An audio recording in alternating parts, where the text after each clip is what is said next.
नमस्कार दोस्तों, स्वागत है आपका आपके अपने इस YouTube channel exam Guru tips and tricks में। दोस्तों आज हम देखेंगे एनटीपीसी ग्रुप डी परीक्षा गणित के लिए प्रैक्टिस सेट नंबर 38, जिसमें हर वीडियो में हम जैसा कि देखते हैं आप कि टॉप 10 प्रश्न डेली लेकर आ रहे हैं और इस वीडियो में हम 10 प्रश्नों को करेंगे। देखिए बहुत इंपॉर्टेंट है प्रैक्टिस सेट और इसको सॉल्व करते रहिए। देखिए आज आपके लिए ये वीडियो स्पेशल होने वाला है क्योंकि आज इस वीडियो में हम बताने वाले हैं एनसीईआरटी रेलवे, आपका पता है रेलवे एनटीपीसी और ग्रुप डी दोनों की बात करें।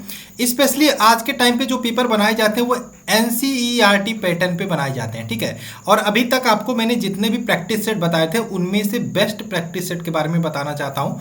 ओसवाल पब्लिकेशन का ये प्रैक्टिस सेट है, आरआरबी एनटीपीसी टेस्ट सीरीज 2019 के लिए बेस्ट बुक है, ठीक है। इसमें बात करें इसके फीचर्स क्या है उससे पहले मैं बता दूं, जैसा कि मैंने बताया अभी तक जितने भी प्रैक्टिस सेट बताया उसमें से बेस्ट है। लिंक मैं आपको डायरेक्ट डिस्क्रिप्शन में दे दूंगा। आप ई बुक ले सकते हैं, यानी कि लॉकडाउन में है, आप बुक तो मंगा नहीं पाएंगे, आप ई बुक ले सकते हैं, ई बुक मिल जाएगी, ठीक है। फीचर्स क्या है इसके, अब बात करें सबसे इंपॉर्टेंट मैंने बताया एनसीईआरटी पैटर्न पे बेस्ड है। साथ में इसमें आपको 10 प्रैक्टिस सेट मिल जाते हैं देख करने को और आपको 10 प्रीवियस ईयर के क्वेश्चन पेपर मिल जाते हैं आपको करने को, ठीक है। और साथ में हर पेपर का एनालिसिस इसमें बढ़िया से किया गया है। लेटेस्ट पैटर्न बहुत सारे बच्चों को पता नहीं होता किस प्रकार से क्वेश्चंस आने वाले हैं, जो पहली बार एग्जाम दे रहे हैं उनके लिए यहाँ पे बेस्ट हो सकता है। साथ में बहुत सारे टिप्स एंड ट्रिक्स आपको यहाँ पे देखने को मिलने वाले हैं जो आपके एग्जाम्स के लिए हेल्पफुल होंगे। साथ में एक्यूरेसी कैसे बढ़ाए उसके भी आपको यहाँ पे टिप्स देखने को मिलने वाला है। तो जैसा कि मैंने बोला अभी तक जितने भी वीडियो मैंने बताए थे उसमें से आपको मुझे ये बेस्ट लगा, लेकिन आपको ये ध्यान रखने वाली बात है जिन लोगों को इंग्लिश में ज़रूरत है वो लोग लेंगे, ठीक है। इंग्लिश वालों के लिए यहाँ पे बेस्ट है, जिनको भी इंग्लिश थोड़ी बहुत आती है वो ले सकते हैं। ये प्रैक्टिस सेट इंग्लिश में होने वाली है, ठीक है। तो चलिए आइए वीडियो को शुरू करते हैं, हमारा सेशन को शुरू करते हैं। तो पहला क्वेश्चन आपके सामने है, आपको HCF यानी कि महत्तम समापवर्तक निकालना है, ठीक है। अब चीजें जो है वो फ्रैक्शन में दी हैं। फ्रैक्शन में क्या दी है, 54/9 दी है। दूसरा फ्रैक्शन क्या है, 3 सही 9/17। आप इसको सॉल्व करने के लिए, सिंप्लीफाई करने के लिए क्या करते थे, 17 का गुणा करते थे 3 में, प्लस 9 जोड़ देते थे, उसके बाद बटे जो है वो लिख देते थे। तो 17 तिया 51 और 51 9 जोड़ोगे तो 60/17 ये हो जाएगा, ठीक। तीसरा क्या है, 36/51। अब यहाँ पे देखो इसको और सिंपल कर सकते हो, जी हाँ। अगर जो हम 9 से काटे 54 तो 9 से 9 1 9 9 छक्का 54 कट जाएगा। 51 और 36 की बात करें 3 से काट सकते हैं, 36 12 तिया 36 और यहाँ पे 3 से कटेगा 17 तिया 51, यानी कि आपके पास जो नंबर बचा 6/1 60/17, उसके बाद क्या बचा 12/17। इसका आपको HCF यानी कि महत्तम समापवर्तक निकालना है। फ्रैक्शन में जब चीजें होती हैं महत्तम समापवर्तक निकालने के लिए क्या करते थे, अंश का HCF यानी कि अंश का मासा यानी कि 6 60 और आपका 12 है, इसका आप HCF निकाल लोगे। हर क्या है, हर एक है 17 है और 17 है इसका LCM। अब देखो हर का एलसीएम यानी 1 17 17 का आप एलसीएम निकालोगे तो 17 आएगा और आप 6 12 और 60 का एचसीएफ निकालोगे तो इसका एचसीएफ देखो यहाँ पे कैसे निकालते हैं, 6 60 12, ठीक है। जैसे एलसीएम निकालते हैं वही मेथड यूज करो। एक ऐसी संख्या लो जिससे तीनों कट जाए, 2 से देखो तीनों के तीनों कट जाते हैं तो 2 से काटोगे 3 आएगा, 60 कितना 30 आएगा और 12 कितना आएगा आपका 6 आएगा। अब एक ऐसी संख्या से लो जिससे तीनों के तीनों कट जाए, 3 से कट जाएंगे तीनों को तीनों, 1 आएगा। यहाँ पे 3 से 30 को काटोगे 10 आएगा, 2 आएगा। अब देखो एक ऐसी संख्या लो जिससे तीनों के तीनों कट जाए, कोई ऐसी संख्या मिल नहीं रही है, 1 आएगा तो 1 से कोई मतलब नहीं है, तो यहाँ पे इनका मल्टीप्लाई करेंगे 3 दूनी 6 यानी कि 6 इसका एचसीएफ हो जाएगा। 6/17 आपको दिख रहा है, 6/17 देखो ऑप्शन में कहीं दिख रहा है, जी हाँ ऑप्शन नंबर ए 6/17 दिख रहा है, यही आपका राइट आंसर हो जाएगा, ठीक। आगे चले ये वाला क्वेश्चन देखो, किसी एक धनात्मक संख्या का 2/3। तो यहाँ पे क्या करो, पहली काम करो इसको थोड़ा सा मोटा करते हैं इनको, तो आप मान सकते हो, माना कोई धनात्मक संख्या x मान लो, तो सेम जो चीज का है प्रोसेस आंसर में फॉलो करते चले जाओ। तो एक धनात्मक संख्या का 2/3, x का मांगा था, x का 2/3, आगे क्या बोला है, आगे बराबर है उसके व्युत्क्रम, संख्या के व्युत्क्रम, संख्या आपने x माना था उसका व्युत्क्रम के 1/x यानी कि व्युत्क्रम 1/x हो जाएगा के 25/12 यानी कि व्युत्क्रम का 25/12 का मतलब मल्टीप्लाई 25/12। अब आप इसको सॉल्व कर लो, आंसर हो जाएगा। यहाँ पे देखो 25/12 है, 3 से आप इसको, सॉरी ये 25/12 नहीं है 216 है, मेरा ध्यान कहाँ है, 216 है। ठीक, 3 से 216 काट दोगे, कट सकता है, आराम से काटोगे। 3 से 216 को काटोगे 72 बार में कट जाएगा। इसका इधर मल्टीप्लाई, इसका इधर मल्टीप्लाई करो तो आपका 72 गुणा 2 करोगे, 72 गुणा 2 करोगे 144 हो जाएगा। एक्स भी उधर जाएगा, यानी कि 144 एक्स स्क्वायर बराबर 25 और एक्स स्क्वायर बराबर 25 बटे आपका 144, या x बराबर आपकी वैल्यू हो जाएगी 25 बटे, यानी कि 5 का स्क्वायर होता है 25, तो 5 हो गया। 12 का स्क्वायर 144, यानी कि 5 बटे 12 इसका आंसर हो जाएगा। ऑप्शन देखो यहाँ पे 5 बटे 12 कहीं पे दिख रहा है? जी हाँ, ऑप्शन नंबर बी में दिख रहा है, यही आपका राइट आंसर होगा। नेक्स्ट क्वेश्चन की बात करें, एक दुकानदार ने एक वस्तु का अंकित मूल्य उसके लागत मूल्य से 30% अधिक निश्चित किया। तो मान लो लागत मूल्य या सीपी का दो, कॉस्ट प्राइस कितना है 100 रुपया, 100 रुपया कॉस्ट प्राइस है। दुकानदार ने उसको अंकित किया या मार्क प्राइस या डिब्बे पे कितना लिख दिया, 30% बढ़ा दिया, यानी कि 130 लिख दिया। 100 का 30% 30 होता है, यानी कि 130 लिख दिया। अब 130 लिखने के बाद जब बेचता है, यानी कि सेलिंग प्राइस 130 पे 10% का डिस्काउंट देता है। 130 का 10% 13 होता है, तो 130 में से 13 घटा के बेचेगा, यानी कि 117 में बेचा। एक्चुअल प्राइस की बात करें 100 रुपये था, दुकानदार ने बेचा 17 में, यानी कि टोटल प्रॉफिट कितना हुआ, 17% का प्रॉफिट हुआ। यही आपका आंसर हो गया। ऑप्शन देखो 17% कहाँ पे दिख रहा है? जी हाँ, ऑप्शन नंबर डी में दिख रहा है, तो यही आपका राइट आंसर हो गया।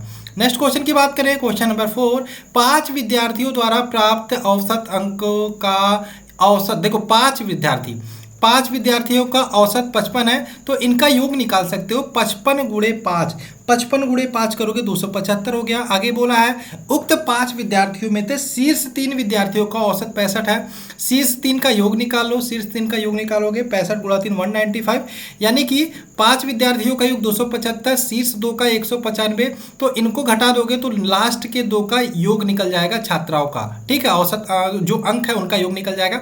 275 में से 195 घटाओगे 80 आएगा, यानी कि अंतिम के 2 छात्रों का योग 80 है। दोनों जो जितना मार्क पाए हैं इनका औसत बताना है, 80 बटे 2, यानी कि 40 निकल के आ गया। कहीं पे देखो आंसर 40 दिख रहा है कि नहीं? जी हाँ, ऑप्शन नंबर सी में 40 दिख रहा है, तो यही आपका राइट आंसर हो जाएगा। ठीक, आगे चले। रसीद और कौशिक अकेले कार्य को, रसीद अकेले कार्य को 15 दिन में करता है, जबकि कौशिक उसी कार्य को 21 दिन में करता है। ठीक, एक साथ काम दोनों करें तो उक्त कार्य को पूरा करने में कितने दिन लग सकते हैं? दोनों की इफिशिएंसी निकालो, या फिर दोनों की टोटल कार्य निकालोगे, दोनों एलसीएम मेथड से निकालते हैं। तो 15-21 का आप एलसीएम निकालोगे, तो 15-21 का एलसीएम निकालोगे तो आपका कितना आ जाएगा? 105 आएगा। ठीक, अब इफिशिएंसी क्या निकालोगे? रसीद की निकालने के लिए 105/15 करोगे तो ये 7 आ जाएगा। कौशिक की निकालने के लिए 105/21 करोगे तो आपका 5 इसकी इफिशिएंसी आ जाएगी। टोटल कार्य 105 है, दोनों किस इफिशिएंसी से करेंगे? सब साथ में करेंगे, ये 7 से करेगा, ये 5 से करेगा, यानी कि 12 की इफिशिएंसी से करेंगे।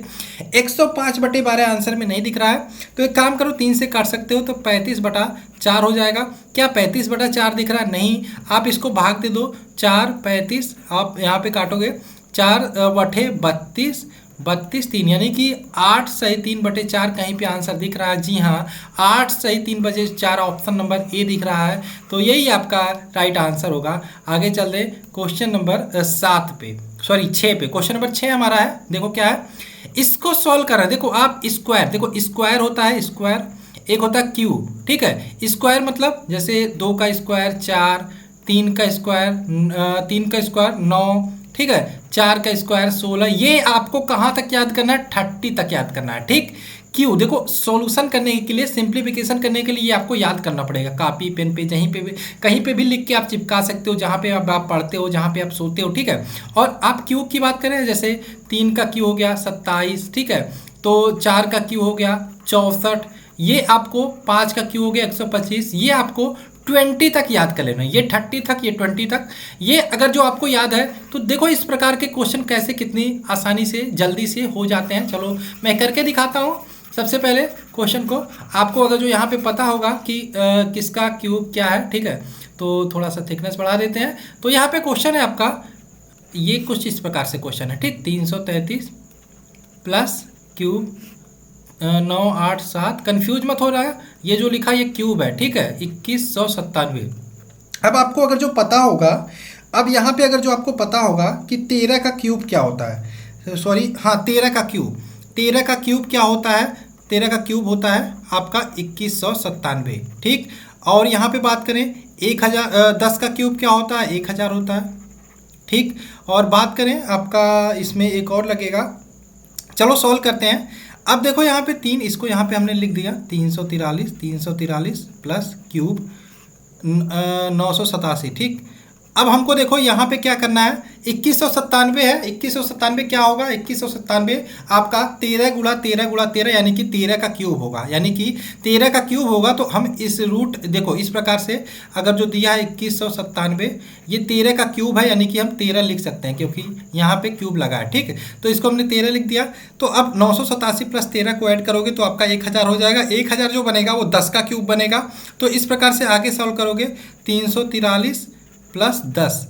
अब यहाँ पे देखो क्यूब 343 प्लस 10 यानी कि आपका 343 प्लस 10, सॉरी हाँ 333 है, 333 वही कह रहा हूँ, गड़बड़ कहाँ हो रहा है, ठीक। 333 प्लस 10 इसको ऐड करोगे तो 343 हो जाएगा। अब 343 भी किसी का क्यूब है, किसका क्यूब है, माफ कीजिएगा ये मैंने टेढ़ा टेढ़ा लिखना शुरू कर दिया। 7 गुणे 7 गुणे 7 करोगे तो 343 होगा। तो इसका आंसर डायरेक्ट आपका 7 निकल के आ जाएगा। ऑप्शन देखो कहीं पे दिख रहा है 7, जी हाँ ये 7 आपका option number C right answer है। नेक्स्ट क्वेश्चन की बात करें, 2 अंकों की एक संख्या के अंकों का अंतर 3 है। इसमें देखो 2 अंकों की एक संख्या के अंकों का अंतर 3 है तथा दहाई और इकाई के अनुपात 2:3 है। अनुपात 2:3 दिया है तो आप मान लो कि यहाँ पे आप मान सकते हो दहाई का अंक, माना दहाई का अंक, दहाई का अनुपात पहले दिया तो दहाई का अंक मान लो 2x 2:3 में है। और इकाई का अंक मान लो, इकाई का अंक मान लो यहाँ पे 3x, ठीक 3x दिया है। प्रश्नानुसार दोनों का अंतर 3 है, यानी कि 2x में से आप 3x घटा दोगे यानी कि x बराबर 3 है। तो यहाँ पे x बराबर 3 है तो आपको दहाई का अंक कैसे पता चल जाएगा, दहाई को 2x माना था यानी कि 2 गुणा 3 6 हो गया। इकाई का अंक 3x है यानी कि 3 त्रिका 9 हो गया। दहाई का अंक, इकाई दहाई इस सैकड़ा इस प्रकार से पढ़ते हैं तो इकाई का अंक आपका 9 है, दहाई का अंक आपका 6 यानी कि 69 आपका आंसर आ जाएगा। ऑप्शन नंबर बी, 2 अंकों की संख्या इनका अनुपात देखोगे तो इनका अनुपात 2:3 है और इनके संख्याओं का अंतर भी 3 है, ठीक।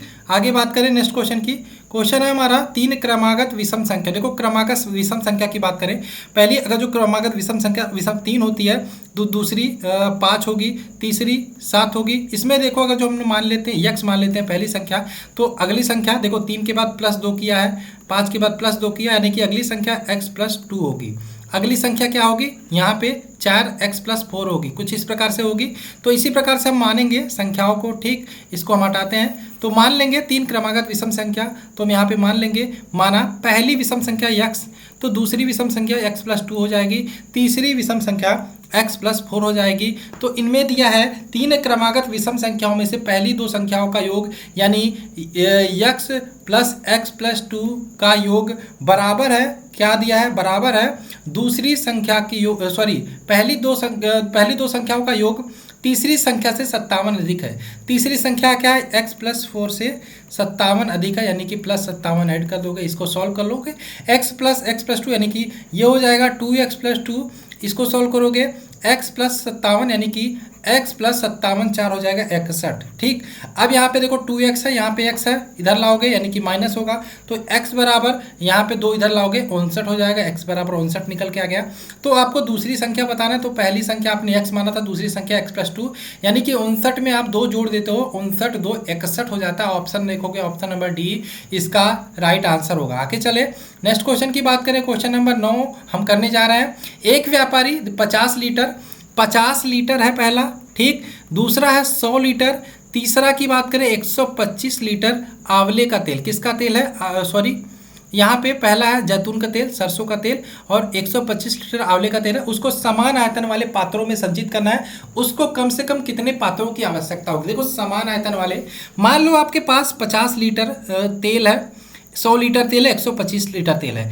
आपको सबसे पहले बर्तन की माप निकालनी पड़ेगी। एक ऐसे बर्तन की माप बताओ कितने भी लीटर का हो जिससे हम तीनों नाप सके। देखो अगर जो हम 50 लीटर का बर्तन मान लो ले लेते हैं तो 50 लीटर का बर्तन लेने से क्या तीनों नाप सकते हैं? नहीं नाप सकते।